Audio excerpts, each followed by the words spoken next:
മഹാരാഷ്ട്രയിൽ മുഖ്യമന്ത്രി പദത്തിൽ ഇന്ന് തീരുമാനമുണ്ടാകും. ഒരു വർഷം ഏക്നാഥ് ഷിൻഡെ, ഒരു വർഷം അജിത് പവാർ, പിന്നീടുള്ള 3 വർഷം BJP എന്നതാണ് ഫോർമുല എന്നാണ് സൂചന. അന്തിമ തീരുമാനത്തിനായി അമിത്ഷായെ കാണാൻ BJP നേതാവ് ദേവേന്ദ്ര ഫഡ്നാവിസ് ഇന്ന് ഡൽഹിയിലെത്തിയിട്ടുണ്ട്. ഡൽഹിയിൽ നിന്ന് ശരത് ലാൽ തുടരുന്നുണ്ട് വിശദാംശങ്ങളുമായി. ശരത് ലാൽ, എത്തരത്തിൽ വേണം മുഖ്യമന്ത്രി പദത്തിലെ തീരുമാനം? 2 വർഷം ഈ രണ്ടുപേരും മാറി മാറി ശേഷം BJP എന്നൊക്കെയുള്ള തരത്തിലാണെന്നുള്ള സൂചനകൾ വരുന്നു. എങ്ങനെയാണ് വിവരങ്ങൾ?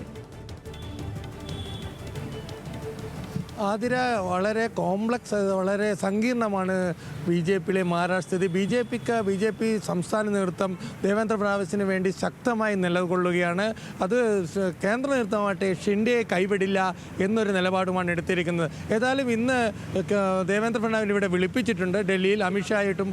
അതായത് 12 മണിക്ക് ശേഷം അമിത്ഷാ, പ്രധാനമന്ത്രി നരേന്ദ്രമോദി ഇവരുമായി കൂടിക്കാഴ്ച നടത്തുന്നുണ്ട്. JP നദ്ദയുമായിട്ട് കൂടിക്കാഴ്ച നടത്തിയ ശേഷമായിരിക്കും പ്രധാനമന്ത്രി അമിത്ഷായും മഹാരാഷ്ട്ര നേതാക്കൾ കൂടിക്കാഴ്ച നടത്തുക.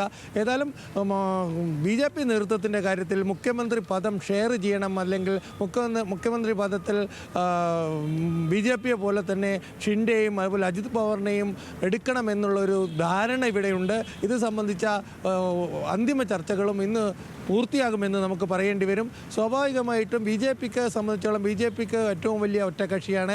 BJP മുഖ്യമന്ത്രിയാവുന്നതിനെ വളരെ വ്യക്തം അജിത് പവാർ പിന്തുണച്ചു എന്നുള്ളതാണ് ഇപ്പോൾ ലഭിക്കുന്ന വാർത്ത. BJP മുഖ്യമന്ത്രി ആവട്ടെ, ദേവേന്ദ്ര ഫഡ്നാവിസ് മുഖ്യമന്ത്രി ആവട്ടെ, ബാക്കി കാര്യങ്ങൾ പിന്നീട് ആലോചിക്കാം എന്നൊരു മെസ്സേജ് അജിത് പവാർ നൽകി എന്നതാണ് ഇപ്പോൾ ലഭിക്കുന്ന വിവരം. ഏതായാലും ഇന്ന് ഉച്ചയോടുകൂടി ഇക്കാര്യത്തിൽ ഒരു വ്യക്തത വരും.